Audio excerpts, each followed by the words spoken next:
Captain Marcus Webb is human soldier assigned to Alliance Military Coordination Mission at the Thessari Imperial Court. Posting designed to facilitate cooperation between human and Thessari military forces, to enable tactical knowledge sharing, to help build the integrated command structures that effective Alliance defense requires. The assignment was presented as prestigious opportunity when Marcus received his orders 6 months ago. Liaison position at the Thessari court. Chance to work directly with one of the Alliance's most sophisticated military organizations. Experience that would benefit his career and would contribute to strengthening human Thessari military cooperation. The reality has been more complicated and considerably less rewarding than the official description suggested. Marcus is career military officer with 15 years of service. He's seen combat across multiple theaters, fought in the border conflicts with separatist forces, participated in peacekeeping operations in contested territories, commanded units during the crisis response missions that tested Alliance cohesion and military capability. He earned his captain's rank through demonstrated tactical competence and effective leadership. His service record shows consistent excellence. His human military colleagues respect his judgment and trust his command decisions. None of that matters at the Thessari court. The Thessari military hierarchy doesn't recognize human military credentials as equivalent to their own. To them, Marcus is an experienced combat veteran and proven tactical leader. He's foreign liaison without real authority, advisor whose input is tolerated as diplomatic courtesy, but not valued as genuine contribution to their military operations. The Thessari measure military worth through pedigree and through centuries of family service. They value bloodlines that trace back through generations of warriors, noble houses whose names appear in historical records of famous battles and legendary campaigns that shaped their civilization's military tradition. Individual merit matters to them.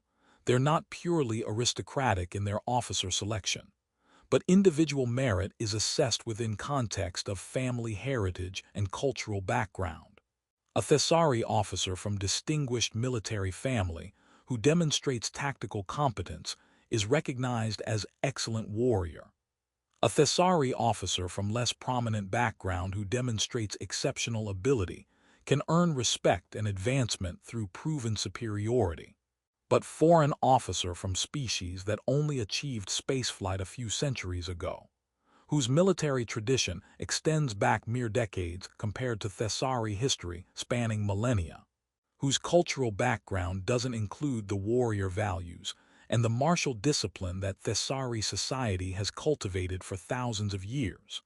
That foreign officer is curiosity rather than colleague, diplomatic presence rather than genuine military asset, someone to be polite to because Alliance protocols require cooperation, but not someone to be respected as equal or to be treated as having valuable expertise worth seriously considering. Marcus experiences this dismissal constantly during his posting. His tactical input during strategy sessions is acknowledged with polite nods before being ignored in favor of Thessari officers' recommendations. His attempts to share human military innovations are received as interesting academic information rather than as practical knowledge that might improve Thessari operations. His presence at military ceremonies and court functions is tolerated but marginalized. He's positioned with other foreign observers rather than with actual military leadership, marking him as outsider rather than as peer. The casual condescension is pervasive but usually polite. Thessari officers don't openly insult him. That would violate diplomatic courtesy. But they make clear through countless small signals that they don't consider him genuine warrior by their standards, that his human military service doesn't qualify him for recognition in their hierarchy, that he exists at the court as political necessity rather than as valued contributor. Princess Lyra has been less restrained in her condescension than the military officers. She's 17 years old by Thessari developmental standards, approaching adulthood but not yet fully mature, old enough to participate in court functions, and to begin learning the statecraft she'll eventually need as sovereign, young enough that she hasn't yet developed the judgment and restraint that experience hopefully teaches. Lyra has adopted Marcus as target for her wit. She treats him as entertainment rather than as serious military professional, making remarks designed to remind everyone in court where he stands in the hierarchy and where he does not. Her comments are sharp and amused, delivered with the confident cruelty that young people sometimes employ when they're secure in their social position and haven't yet learned empathy for those they perceive as inferior. When Marcus enters rooms where court is assembled, Lyra might say, "Ah, the human soldier graces us with his presence. How fortunate we are to receive wisdom from Earth's military traditions. I'm sure we have much to learn from species that only recently discovered how to leave their own atmosphere." The phrasing is clever enough to draw laughter from the assembled nobles, while maintaining plausible deniability about whether she's being genuinely welcoming or subtly mocking. But everyone understands the actual intent. Lyra is reminding them that Marcus is outsider from primitive species, that his presence is amusing curiosity rather than indication of genuine capability. During military discussions, Lyra contributes observations like, "Perhaps Captain Webb can enlighten us about human tactical approaches. I understand your species relies heavily on numerical advantage to compensate for individual warrior limitations. Quite different from Thessari emphasis on quality and discipline, but I'm sure your methods work adequately for your contexts." Again, the phrasing could be interpreted as polite interest in cultural differences. But the subtext is clear. Humans are inferior warriors who win through mass rather than through skill, whose military capabilities are adequate for their primitive conflicts but wouldn't measure up to Thessari standards. The court finds this entertaining. Thessari nobles and officers laugh at Lyra's wit, enjoying the spectacle of the clever princess putting the foreign liaison in his place, appreciating how she articulates the condescension that politeness prevents them from expressing directly. Marcus doesn't react to the mockery, not because he's unaware of it. He understands perfectly well that he's being insulted, that Lyra's comments are designed to humiliate and to reinforce his inferior status. Not because he doesn't care. The dismissal and the mockery are frustrating and demoralizing, making his posting more difficult and less productive than it should be. But because reacting would accomplish nothing except confirming Thessari prejudices about humans.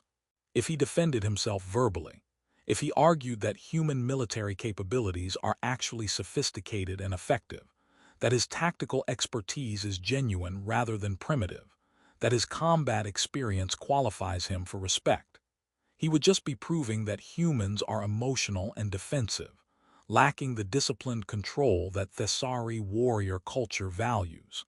If he protested the disrespect, if he demanded that Lyra and the court treat him with appropriate professional courtesy, he would be demonstrating weakness, showing that their mockery affects him, giving them satisfaction of knowing their condescension successfully undermines him. So Marcus maintains professional composure. He fulfills his liaison duties competently. He provides tactical input when requested even though he knows it will mostly be ignored. He endures the casual condescension as part of the difficult posting he accepted when he agreed to serve at the Thessari court.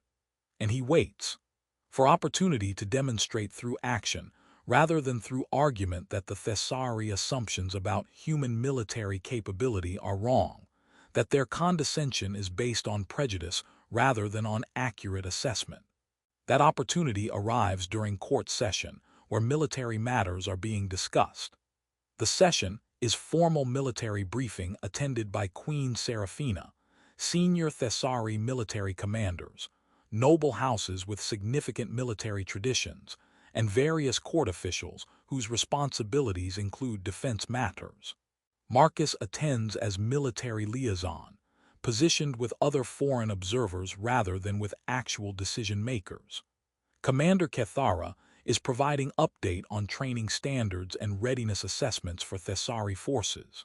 The discussion turns to the trials of Cathara, ancient military endurance test named for legendary Thessari warrior, who established the challenges as standard for measuring warrior capability. The trials are considered gold standard for Thessari military excellence. Attempting them is significant milestone in warrior's career. Completing them successfully demonstrates that soldier possesses the physical capability, the tactical knowledge, the mental fortitude, and the pain tolerance that define true warrior by Thessari cultural standards. The trials aren't mandatory for all military personnel. Regular soldiers aren't expected to complete them. But officers seeking advancement, warriors from prestigious military families, individuals who want to establish their credentials as exceptional rather than merely adequate, these warriors attempt the trials as proving ground for their capabilities. The trials are demanding enough that many Thessari warriors fail despite years of preparation. The failure rate hovers around 40% even among soldiers who have trained specifically for the challenges and who come from families with military traditions that give them cultural and practical advantages in approaching the tests. Commander Cathara mentions that the upcoming military ceremony will include demonstration of the trials by 3 elite Thessari warriors, performance meant to honor the military tradition, to inspire younger soldiers, and to showcase Thessari warrior capability for the foreign dignitaries attending the ceremony. Lord Vethros, chief counselor, observes that having such demonstration during ceremony where alliance representatives are present serves useful diplomatic purpose, reminds other species of Thessari military excellence, reinforces why Thessari forces play leadership role in alliance defense operations. Princess Lyra, who has been listening to the military discussion with visible interest, sees opportunity for her characteristic entertainment at Marcus's expense. Perhaps we should invite Captain Webb to attempt the trials, Lyra suggests with her amused tone that signals mockery rather than genuine invitation. It would be educational for everyone to see how human capabilities compare to Thessari military standards. I'm sure our guest would benefit from direct experience of what actual warrior training entails, rather than just observing from comfortable distance. The suggestion draws immediate laughter from portions of the court. The idea of human soldier attempting the trials, challenges designed for Thessari physiology and refined over centuries of Thessari military tradition, is absurd enough to be funny. Several nobles exchange amused glances. Some Thessari officers show slight smiles at the princess's wit. The general reaction communicates that everyone understands this as joke rather than serious proposal, that Lyra expects Marcus to decline gracefully, and thereby acknowledge his inferior capabilities compared to Thessari warriors. Marcus remains still, processing the moment and the opportunity it represents. Lyra is expecting polite deflection. She wants him to say something like, "I appreciate the suggestion, Your Highness, but the trials are designed for Thessari warriors with years of specialized training. I wouldn't presume to attempt challenges that require capabilities beyond human standards." That response would confirm everything the Thessari believe about human military inferiority, would give Lyra the satisfaction of having forced Marcus to publicly acknowledge that he can't measure up to their warrior standards, would reinforce his marginalized position at the court. But declining would also be honest assessment of the situation. The trials are genuinely demanding. They're designed for species with different physiological capabilities than humans possess. No human has ever attempted them. The assumption, shared by everyone in the room including Lyra, is that human soldier couldn't possibly complete challenges that even many Thessari warriors fail despite their preparation. Marcus has studied the trials extensively during his posting, not because he planned to attempt them, but because understanding Thessari military culture requires knowing the standards and traditions that shape their warrior values. He knows what the trials entail, knows they're designed to push Thessari physiology to its limits, knows that completing them requires combination of physical endurance, tactical problem-solving, mental fortitude, and pain tolerance across sustained 12 to 16-hour period. He also knows, from his own combat experience and from his assessment of his capabilities, that he might be able to complete them. Not easily, not without suffering significant physical toll, but possibly, if he commits completely and refuses to quit regardless of difficulty. The opportunity Lyra is offering, even though she intends it as mockery, is chance to demonstrate through undeniable action what argument could never prove. That human military capability isn't primitive or inferior, that human soldiers can meet Thessari standards when challenged, that Marcus deserves respect as genuine warrior rather than dismissal as foreign curiosity. If he succeeds, he changes everything about how the Thessari perceive him and potentially about how they perceive human military forces more broadly.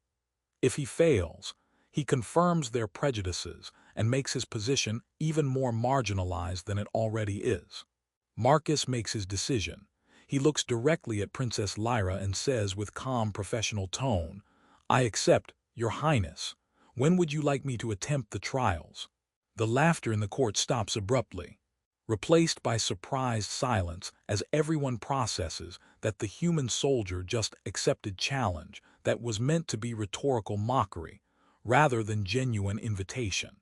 Lyra's expression shifts from amused anticipation to momentary confusion. She didn't expect him to actually agree, wasn't prepared for possibility that he might take her condescending suggestion seriously. Captain Webb, I'm not certain you fully understand what the trials entail, Lyra says, giving him opportunity to withdraw gracefully from the commitment he just made. They're quite demanding. Many Thessari soldiers train for years before attempting them, and even then success isn't guaranteed. For human without that preparation, without the cultural background and the specialized training. I understand what they entail, Your Highness, Marcus interrupts politely but firmly. I've studied Thessari military traditions extensively as part of my liaison preparation.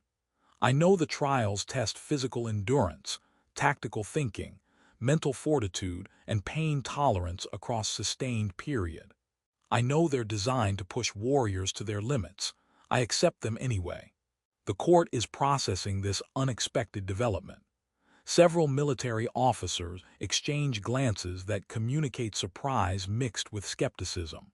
Some nobles show expressions suggesting they're recalculating their entertainment expectations. This might be more interesting than simple polite deflection, though the ultimate outcome remains obvious. Lord Vethros speaks carefully. Captain Webb, Princess Lyra's suggestion was perhaps not meant as formal invitation. The trials are significant undertaking even for Thessari warriors. Attempting them without proper preparation could result in serious injury. There would be no dishonor in declining. I appreciate the concern, Lord Vethros, Marcus responds. But I've accepted the princess's invitation, and I intend to fulfill that commitment. If the trials can be scheduled within the next few days, I'm prepared to attempt them. The challenge has been issued and accepted publicly. Lyra can't withdraw it now without appearing foolish, without making it look like she suggested something she didn't actually intend to offer, that she was mocking Marcus with proposal she never expected him to take seriously.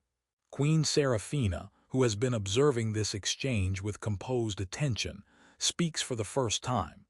If Captain Webb wishes to attempt the trials, we will accommodate that request. Commander Kethara, schedule the trials for 3 days hence. Ensure that appropriate medical personnel are present and that the 3 days before the trials are consumed with preparation that Marcus knows is inadequate, but that's all the time available. He studies detailed documentation of the trial's specific challenges, reviews performance data from Thessari warriors who have attempted them previously, analyzes where his human physiology will be at disadvantage compared to Thessari capabilities, and where he might have compensating advantages. He trains physically as much as possible in the limited time. Endurance work, strength conditioning, practicing specific movements that the trials will require. Not enough time to significantly improve his baseline capabilities, but enough to mentally rehearse the challenges and to prepare his body for what it will need to endure. He also prepares mentally. The trials are designed to break warriors psychologically as much as physically. Completing them requires absolute refusal to quit regardless of pain, exhaustion, or tactical difficulty. Marcus has combat experience that tested his mental fortitude.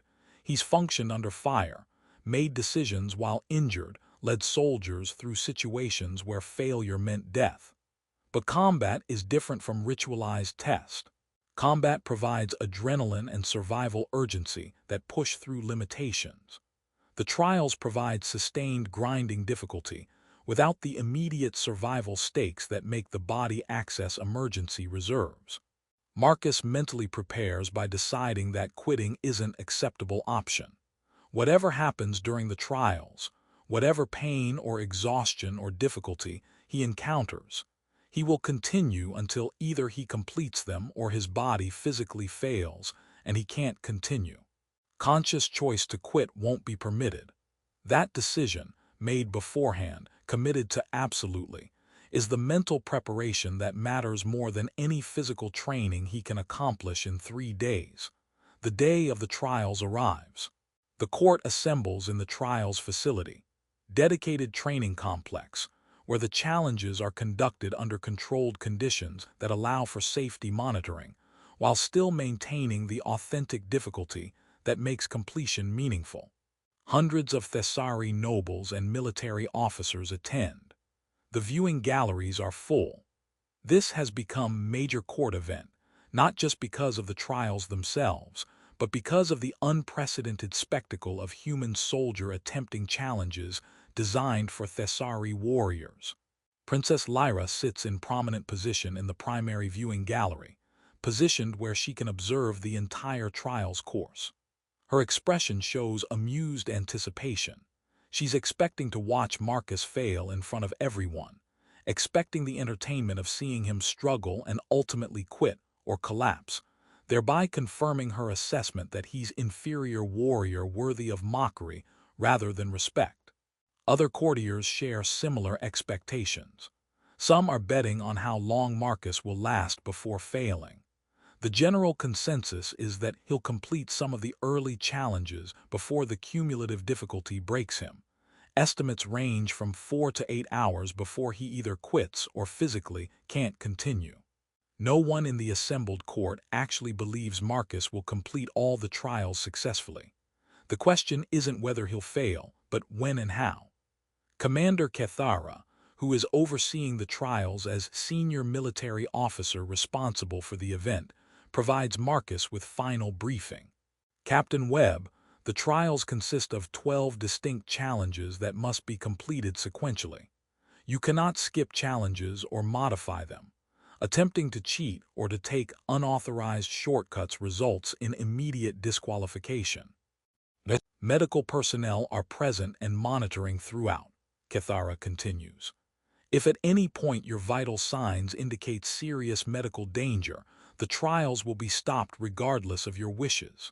Short of that medical intervention, you have authority to quit at any time by simply stating that you're withdrawing from the trials. Do you have any questions before we begin? Kethara asks. No questions, Marcus responds. I'm ready to proceed. Then the trials of Kethara begin now, Kethara announces formally. First challenge, the endurance course. The first challenge is physical endurance test. Warriors must complete approximately 10-kilometer course that includes sustained running, climbing obstacles, navigating difficult terrain, carrying heavy equipment, all while maintaining pace that tests cardiovascular capacity and muscular endurance. The course is designed for Thessari physiology. The obstacles are scaled for their size and strength. The pace requirements assume their stamina capabilities. The equipment weight is calibrated to their carrying capacity. Marcus begins. The course is immediately difficult. The obstacles are slightly too large for optimal human scaling. The equipment is heavier than human standard loads.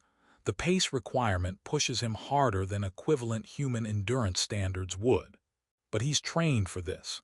He's carried heavy loads through difficult terrain during combat operations. He's functioned while exhausted and while his body was screaming for rest. The challenge is demanding but not beyond what he's capable of enduring. He completes the endurance course in slightly over the maximum time that Thessari warriors are expected to achieve, slower than optimal performance, but within the acceptable range that still qualifies as successful completion. First challenge complete, 11 remaining. The second challenge is tactical problem-solving under pressure. Warriors are presented with complex battlefield scenario, simulated combat situation with incomplete information, competing objectives, resource constraints, and time pressure. They must develop effective response strategy while being subjected to various stressors designed to impair thinking. Loud noise, flashing lights, physical discomfort, constant interruptions demanding immediate responses to secondary problems. The challenge tests whether warriors can maintain strategic clarity and make sound tactical decisions, even when their cognitive resources are being deliberately overwhelmed. Marcus approaches this challenge differently than Thessari warriors would. His human military training emphasizes different tactical frameworks than Thessari doctrine teaches. He analyzes the scenario through human strategic principles rather than trying to replicate Thessari approaches. His solution isn't identical to what Thessari tactical training would produce, but it's sound. It addresses the primary objectives, manages the resource constraints effectively, accounts for the uncertainty and the incomplete information in ways that demonstrate genuine strategic understanding, rather than just guessing or applying rote formulas. The evaluating officers show some surprise that Marcus's approach works despite being non-standard by Thessari measures. But the challenge criteria are objective. Did the warrior develop effective response within the time limit while managing the stressors appropriately? Marcus did. Second challenge complete. The court watching from the galleries is no longer laughing. They're starting to realize that Marcus isn't going to fail quickly or spectacularly. He's actually progressing through the challenges, actually demonstrating capabilities they assumed he lacked. Princess Lyra's amused expression is shifting toward concentration. This isn't unfolding the way she expected. The trials continue, challenge after challenge, each designed to test different aspect of warrior capability, each presenting difficulty that many Thessari soldiers fail despite their preparation. Marcus continues. Not with ease, every challenge is hard, pushes him to his limits, costs him something in accumulated exhaustion and strain. But he continues, methodically, inexorably, refusing to quit regardless of difficulty. Third challenge. Precision marksmanship while fatigued. Complete. Fourth challenge. Hand-to-hand combat against multiple opponents. Complete barely with injuries taken but complete. Fifth challenge. Navigation and survival in hostile environment simulation. Complete. The court is now watching in tense silence. The entertainment they expected, watching human soldier fail and thereby confirming their superiority, isn't happening. Instead, they're watching someone systematically disprove their assumptions, watching reality refuse to align with their prejudices. 6 hours into the trials. 7 hours. 8 hours. Marcus is visibly deteriorating, exhausted, injured from the combat challenges, showing the cumulative toll of sustained extreme demands on his body and mind. But he's still progressing, still completing challenges, still refusing to quit. The 9th challenge is the pain tolerance test, the challenge where most observers expected Marcus to finally fail. Warriors are subjected to controlled pain stimuli while being required to complete precision tasks that demand fine motor control and mental focus. The challenge tests ability to function despite extreme physical discomfort, to maintain discipline and performance even when body is screaming for relief. The pain tolerance test is where many Thessari warriors fail. Enduring pain is cultural value that Thessari military tradition emphasizes, but translating that value into actual performance under sustained painful stimulation is harder than ideological commitment suggests. Marcus enters the pain tolerance test already exhausted and injured from previous challenges. His body is compromised before the deliberate pain stimuli even begin. The test begins. Marcus's visible distress is immediate and obvious. He doesn't have Thessari cultural conditioning that teaches stoic endurance, doesn't have their psychological frameworks for managing pain. His human physiology responds differently, shows the suffering more openly, but he completes the precision tasks. His hands shake. His breathing is ragged. His expression shows the agony he's experiencing. But he completes the tasks within the required specifications, maintains the control the challenge demands, refuses the option to request termination even when it's offered. Ninth challenge complete. The court is absolutely silent now. No one is laughing. No one is making amused observations about human inferiority.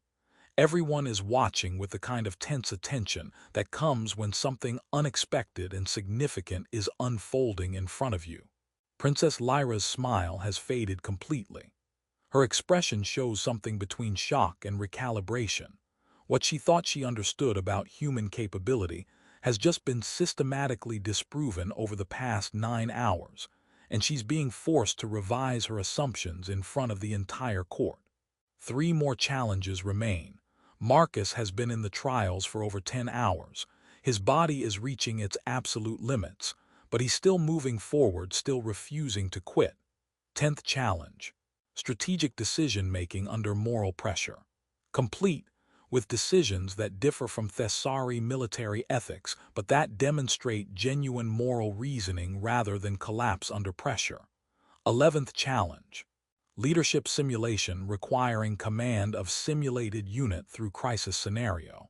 Complete, with approach that emphasizes human leadership principles, but that achieves the tactical objectives effectively.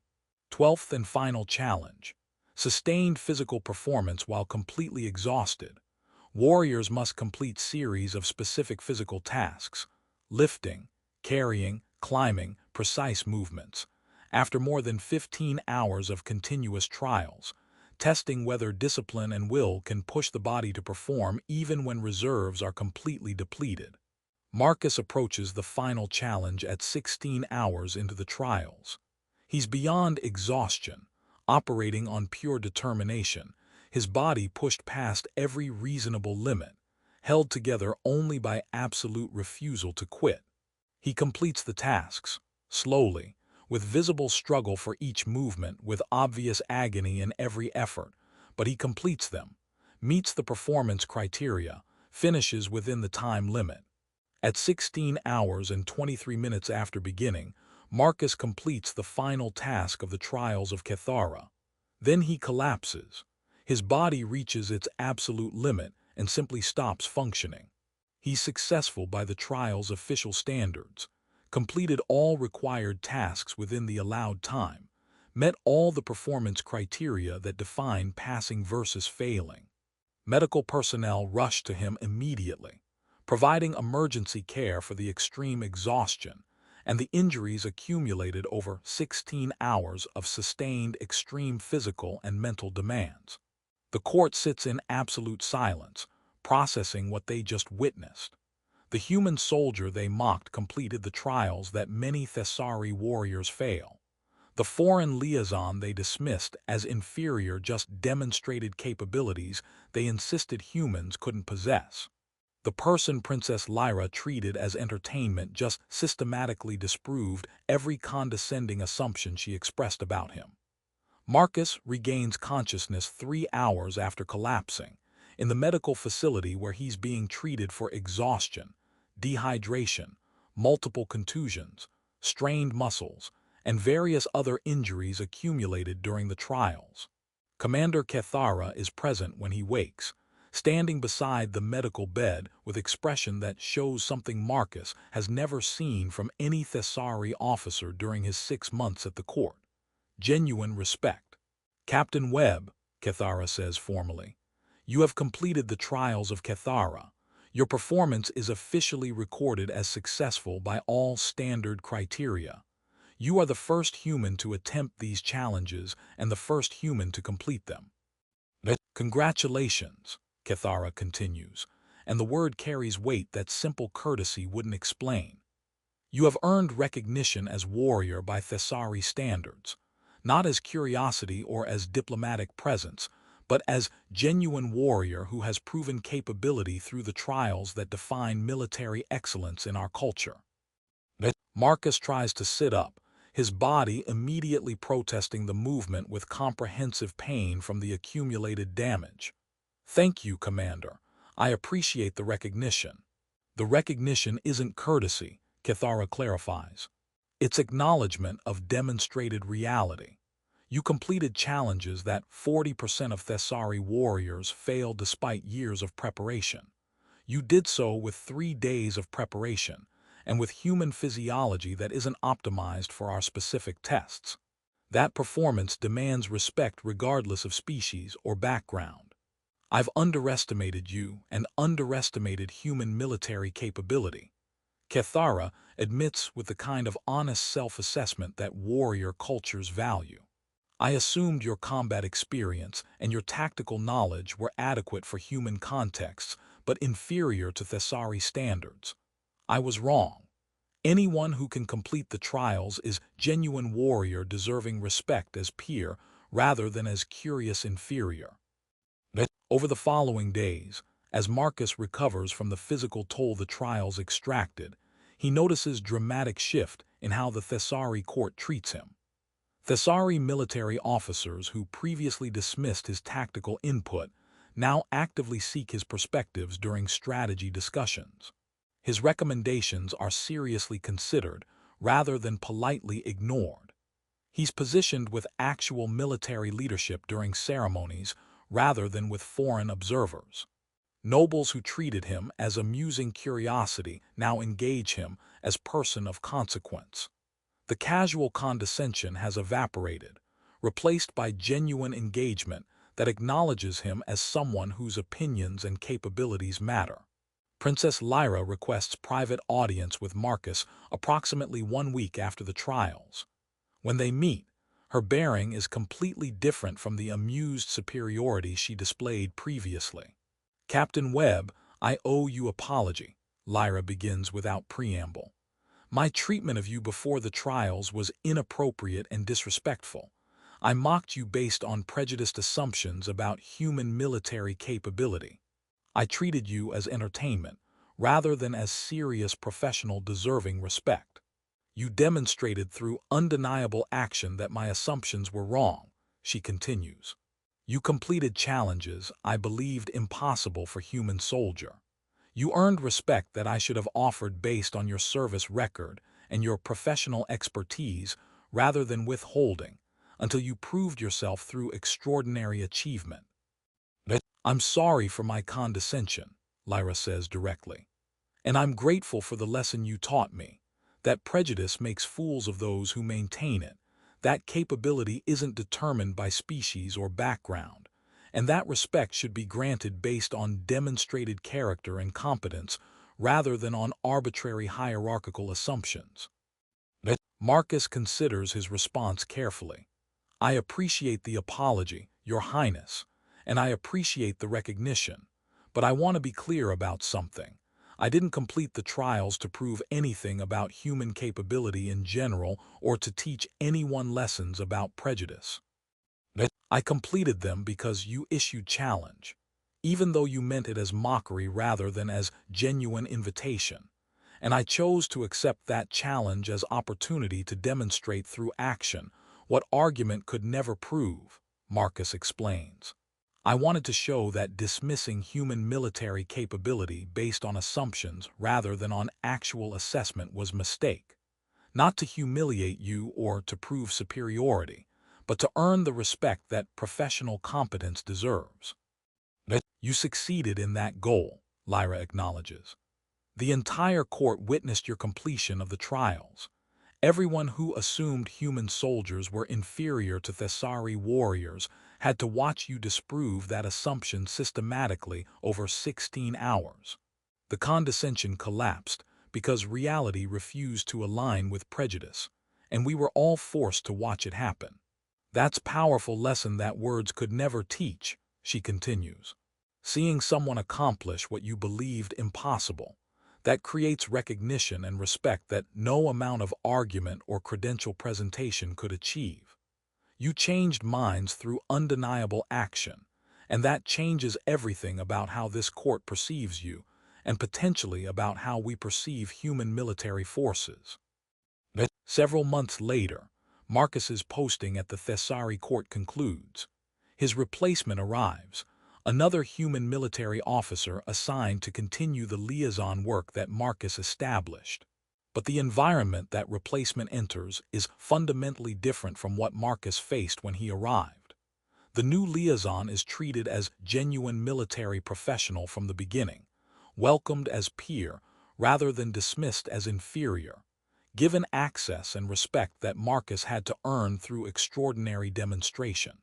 During Marcus's departure ceremony, Queen Seraphina addresses what his completion of the trials represented. Captain Webb came to our court as foreign liaison. We treated him as diplomatic presence rather than as genuine warrior. We dismissed his capabilities based on prejudiced assumptions about human military inferiority. He responded not with argument or protest, but with action, Seraphina continues. When challenged, even though that challenge was meant as mockery, he accepted, and he completed trials that many of our own warriors fail. He earned respect through demonstrated capability that made argument unnecessary. That's the lesson we should remember, Seraphina concludes. Respect isn't demanded or argued for. It's earned through action, and condescension collapses the moment reality refuses to align with prejudice, when someone simply does what you insisted was impossible and everyone is forced to watch. The princess mocked the human soldier at first. Entertainment, far from home, stripped of rank, her remarks sharp, amused, designed to remind everyone where he stood. He didn't react. When the challenge came, it was framed as spectacle, something no one believed a human should be capable of completing. Laughter rippled through the court as he stepped forward, and then he did it, not with flair, not with defiance. He simply completed the task, methodically, inexorably, until the room had no sound left in it. The princess's smile faded, not into fear but into recalibration. What she thought she understood had just failed her publicly. The collapse of condescension in the face of undeniable action. Respect isn't demanded or argued for, but earned the moment reality refuses to align with prejudice, and everyone is forced to watch it happen. That changes everything.